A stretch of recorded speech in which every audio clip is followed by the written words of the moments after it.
Board exam नज़दीक आ गए हैं और पता नहीं है कि किस तरीके से पढ़ाई करें और किस टाइम पढ़ाई करें, तो ये वीडियो आप ही के लिए है। इस वीडियो में मैं आपको बताऊंगी कि आप पूरे दिन में किस टाइम और किस तरीके से पढ़ाई करके अच्छा स्कोर कर सकते हैं। तो इस वीडियो को एंड तक देखना, क्योंकि मैं पक्का कह रही हूँ इस वीडियो को देखने के बाद आप 100% बोर्ड में अच्छा स्कोर कर सकते हैं। तो पहला टाइमिंग है हमारा मॉर्निंग का। देखो मॉर्निंग में माइंड बिल्कुल फ्रेश रहता है और हमें याद भी अच्छा होता है, तो इसी वजह से सुबह सुबह आपको पढ़ना है। मैं ये नहीं कह रही कि 4 या 3 बजे उठ के पढ़ने लग जाओ, पर आराम से 5 बजे उठो और 1.5 से 2 घंटा आप इस पढ़ाई में दे सकते हो, जिसमें आपको थ्योरी और न्यू टॉपिक को पढ़ना है। बड़ा बड़ा पढ़ो और साथ में देखना है यूट्यूब का वन शॉट में आपको फिर शॉर्ट नोट्स भी बनाने हैं, लेकिन हाथों से। ये नहीं है कि आपने स्क्रीनशॉट ले लिया, क्योंकि मुझे पता है स्क्रीनशॉट लेने के बाद दोबारा उसे कोई खोलता ही नहीं है। अब एग्जाम्पल के लिए आप कोई सा भी एक सब्जेक्ट चूज़ कर सकते हैं पूरे दिन के लिए। अगर हिंदी है तो गद्यांश पद्यांश पे ध्यान दो सुबह के समय, और फिजिक्स है तो पूरा एक चैप्टर का कॉन्सेप्ट समझो, और हिस्ट्री है तो पूरा का पूरा लेसन। ठीक है, अब दोपहर में आपको 1 से 1.5 घंटा दोबारा से देना है, जिसमें आपको करनी है प्रैक्टिस न्यूमेरिकल्स की, क्वेश्चन आंसर्स लिखने की, और पिछले प्रीवियस ईयर के जैसे कि 2 या 3 साल पहले के जो पेपर होते हैं उनमें से इंपॉर्टेंट क्वेश्चन, डायग्राम, फॉर्मूले, ये आपको दोपहर में करने हैं। ठीक है, और हाँ, यूपी बोर्ड में क्या रहता है कि प्रेजेंटेशन के काफ़ी ज़्यादा मार्क्स रहते हैं, तो आपको लिखने का भी तरीका अच्छे से आना चाहिए। जैसे कि लिखने में आपको सबसे पहले हेडिंग लिखनी है ब्लैक कलर से और उन्हें उभार के दिखाना है, साथ में उनके नीचे अंडरलाइन करो और अच्छे से फिर आंसर को ब्लू पेन से लिखना स्टार्ट करो।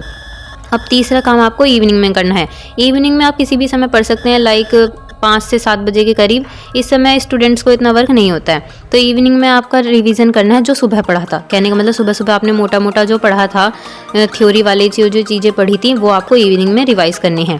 साथ में कुछ MCQ और आंसर, एक आंसर लॉन्ग लिख के ज़रूर देखना है, 1 या 2।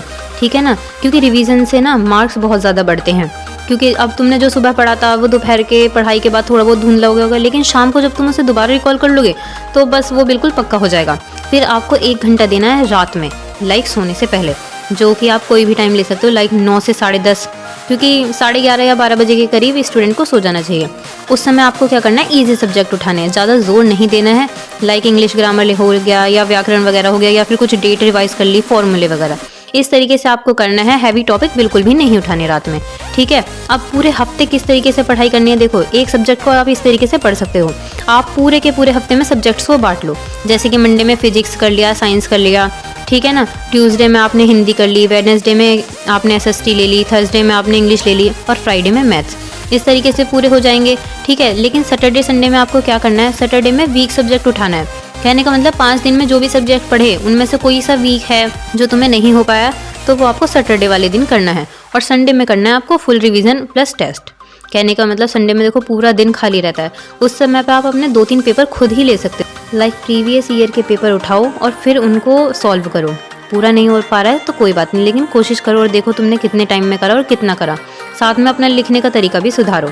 ठीक है, अब फ़ोन स्टडी के रूल्स हैं कुछ, ठीक है ना। पहला, सिर्फ 3 ऐप्स खुलने चाहिए। यूट्यूब है तो लेक्चर के लिए, ये नहीं कि लेक्चर के नीचे अगर शॉर्ट आ रही है तो एक बार चला लें, क्योंकि 5 मिनट की रील कब 1 घंटा बन जाती है पता ही नहीं चलता। दूसरा, नोट्स, वो भी PDF पढ़ने के लिए, ठीक है ना। गूगल डाउट के लिए, गूगल डाउट्स के लिए खोलना, कभी किसी और चीज़ के लिए खोलने लग जाओ। और डेली आपको एक चीज़ और करनी है, 1 लॉन्ग आंसर और 10 MCQ ज़रूर याद करने हैं। ठीक है, सोने से पहले अगर आप चाहो और मन कर रहा है तो कुछ रिवीजन कर सकते हो, वरना छोड़ दो, आपने वैसे भी रात को पढ़ाई करी है। अब एक और बात ध्यान से सुनो, प्रीवियस ईयर के जो पेपर होते हैं 70% पेपर वहीं से आता है, तो हो सके तो कोशिश करो कि उन्हें ही सॉल्व करें। और हेडिंग्स पे अंडरलाइन ज़रूर करना चाहिए, क्योंकि इस तरीके से एग्जामिनर देखता है तो उसे वो चीज़ें मेन दिखती हैं और वो अच्छे से राइट कर देता है। और नीचे आपको जो क्वेश्चन लिखते हो उसमें आपकी राइटिंग साफ़ होनी चाहिए, बिल्कुल साफ़ तरीके से। डायग्राम जो है उन्हें भी साफ़ तरीके से बनाना चाहिए। ठीक है, यूपी बोर्ड में पेपर बिल्कुल भी हार्ड नहीं होता है, जो पढ़ लिख लेता है वही टॉपर होता है। रोज़ 6 घंटे पढ़ने से मैं 100% कह रही हूँ आप बहुत अच्छा स्कोर कर सकते हो बोर्ड में। Thanks for watching.